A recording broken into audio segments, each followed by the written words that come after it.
Welcome to another week in gaming with me, GD, the place for the hottest news, UK charts and new releases of the week.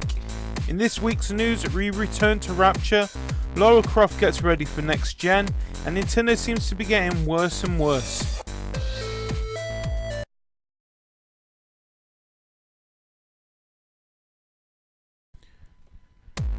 First in the news this week, 2K and Irrational have revealed that the first of BioShock Infinite's 3 planned DLCs will be Clash in the Clouds, a series of wave-based challenge maps against increasingly tougher hordes of enemies. Clash in the Clouds is available now for 400 Microsoft points. Season Pass holders will of course get it for free. The rest of the DLC will be rounded out to a 2-part story called Buried at Sea, which is set in some sort of alternate timeline which see Booker DeWitt investigating the underwater city of Rapture, right at the cusp of the fall that started the event of the original BioShock. Buried at Sea will be available for 1200 Microsoft points.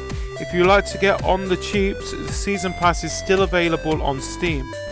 Also, Irrational Games' latest entry in the BioShock franchise, BioShock Infinite, will be coming to Mac on the 29th of August via publisher Aspyr Media. The game will be available on Steam, the Mac App Store and Aspyr's Game Agent storefront for $39.99.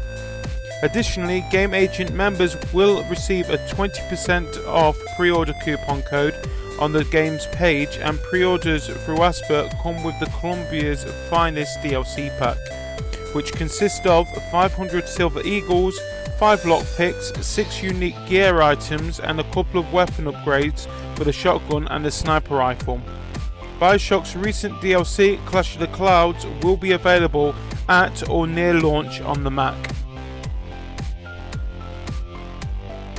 Next in the news, Tomb Raider publisher Square Enix has confirmed a next-generation follow-up to the Crystal Dynamics' recent series reboot.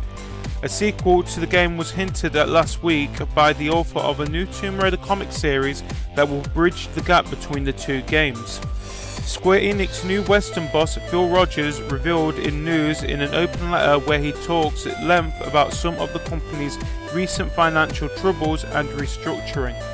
Rogers made no mention of a release date or specific launch platforms for the Tomb Raider sequel. You may have read today that the next generation sequel to Tomb Raider is in the works, wrote newly promoted Daryl Gallagher, until recently the boss of Crystal Dynamics. We're very excited to confirm that the team has started working on telling the next chapter in Lara's tale. It's still early days, so I'm afraid I can't provide any further details for now, save my assurance that we're not resting in our laurels and acclaim from Tomb Raider's recent success, but working hard to raise the bar even higher and reaffirm the faith you've shown. Square Enix has had a rough start to the year. It posted what it described as an extraordinary loss in its year-end financial results and spent £69.87 million restructuring the company. Part of the problem was Square Enix's ridiculously high internal expectations for its last few blockbuster launches. The company thought Tomb Raider could sell nearly double its 3.4 million first month sales, for example. It was during this restructuring that the company replaced longtime global president Yoshi Wada, while Rogers was appointed to keep a closer eye on North America and Europe. There's been speculation and commentary made this year about Square Enix's strategy in the Americas and Europe, and I know we've not outwardly commented or addressed this, so some folk may be confused about what we're actually doing, Rogers wrote. First and foremost, we are a games company, and today we devote most of our time and effort into developing new and rich gameplay experiences, worlds and characters. At the same time, new business models have risen up, which we periodically will try to explore. I know this can be frustrating for some long-time fans of our games, particularly if it seems that we're heading in unfamiliar directions without much in the way of explanation. Explaining our approach to these opportunities is something we're working to improve on. I can categorically say that we're not abandoning core AAA console and PC games. We're working hard at improving how we develop our games and how we release them, and I want to explain that in a little more detail. We've recently reoriented our studio leadership to focus production expertise at the top to allow us to ship the best quality games possible, faster and with better cost control. We've taken away administrative duties from studio heads so they get closer to the games, gameplay and gamers with few distractions. We've made these changes to all of our studios in the Americas and Europe, and we believe this will improve not only the quality of our games but also improve the time between releases. The changes have gone entirely smoothly, however, Rogers doesn't mention the incident specifically, but his open letter comes in the wake of a very public exit of ex-Eidos Montreal founder Stéphane D'Astos. He cited irreconcilable differences with the company upon his recent departure and blasted it as having some things to learn about selling games. I've spent the past few months building a senior team in the Americas and Europe to support our new and evolving strategy, Rogers concluded. We plan to share a fuller title release plan with you soon on games ranging from next-gen blockbusters, the above mentioned Tomb Raider sequel, to the new cutting-edge tablet and mobile games such as the recently released Deus Ex The Fall, to live and online PC games for our now in beta Heroes and Generals. You will definitely hear more soon about which games we're working on, when you should look out for them, and more frequent updates on how development is going. Please feel free to mail me your feedback. I can't promise I'll respond to every mail, but you can be sure your concerns will be heard and taken on board. Thanks for reading. Finally, in the news this week, Nintendo recorded a profit for the 3 months between April and June despite dismal Wii U sales. Nintendo shifted just 160,000 Wii U consoles worldwide, 90,000 in Japan, 60,000 in North America, and only 10,000 in Europe and Australia. 1.03 million Wii U games were sold. The reason for the lack of Wii U sales is clear. Too few key first-party titles, Nintendo admitted. The company's only major releases during the period were Expandalone DLC New Super Luigi U in Japan and Minigame Collection Game & Mario in North America and Europe. No sales information was released for either. Nintendo earned 81.5 billion yen or £545 million in sales, down from 84.8 billion yen last year. Overall, it made 8.62 billion yen, £57.7 million profit, an improvement on the 17.23 billion loss earned during the same period last year. The company's saving grace then was 3DS. 1.4 million 3DS and 3DS XL consoles were shifted worldwide during the time period, 12% more than during this period last year.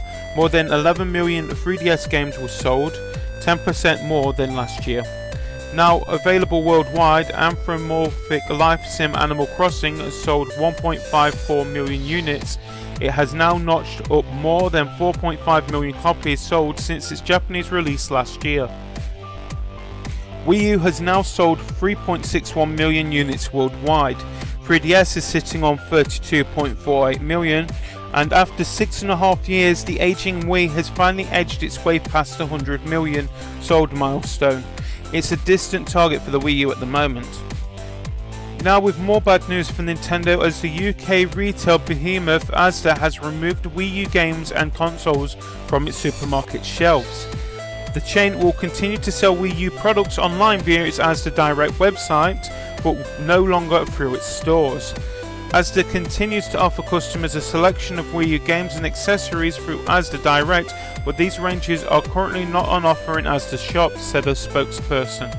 Asda has yet to explain the reason for its decision, but it's likely due to the ongoing sales struggle faced by the console in the UK and worldwide.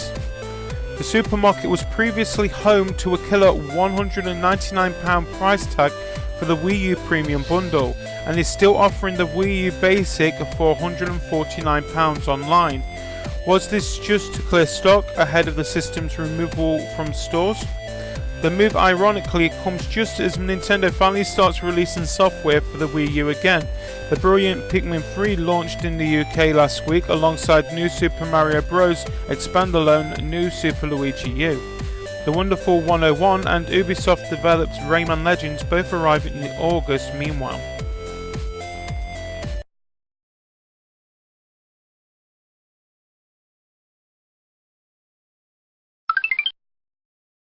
Enchanted forest. That's right! Smurf out of the way! To the Eiffel Tower. This is great for my ass. Join with your friends and...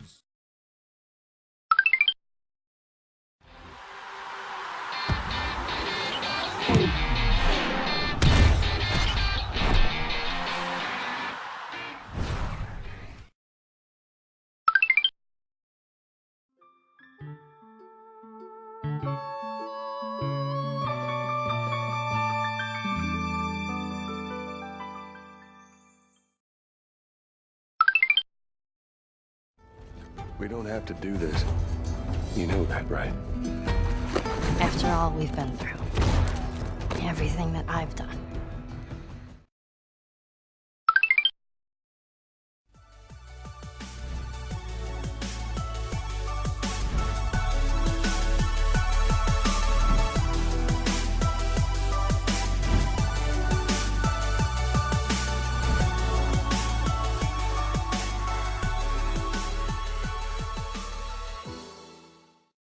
And if you want to know if your game has made the top 20 for this week, either go to eurgame.com or click on the link in the details below.